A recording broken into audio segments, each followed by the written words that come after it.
అమ్మవారి నవరాత్రులుగా చేస్తారు. నవరాత్రులుగా చేయుట అన్న మాటకి ఉన్న అర్థాన్ని జాగ్రత్తగా పరిశీలించవలసి ఉంటుంది. నవరాత్రులు అంటే 9 రాత్రులు అని. నిజానికి 9 రాత్రులుగా చేయడానికి రాత్రుళ్ళు చేసే ఉపాసన ఏం ఉండదు. రాత్రి మనం పూజ చేస్తామా, రాత్రి భజన చేస్తామా, రాత్రి జాగరణ చేస్తామా, ఏమీ చెయ్యం. కానీ నవరాత్రి అంటాం. వసంత నవరాత్రులు, గణపతి నవరాత్రులు, శారదా నవరాత్రులు ఎప్పుడు రాత్రి శబ్దాన్ని ప్రయోగిస్తారు.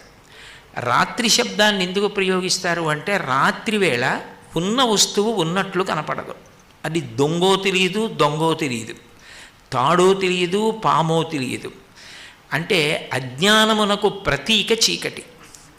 ఆ చీకటి పోవాలి. చీకటి పోవడానికి 9 రోజుల ఉపాసన ఎందుకు పెడతారంటే 9 దాటితే 10 వస్తుంది. 10 వస్తే 1 పక్కన 0 అయిపోతాడు.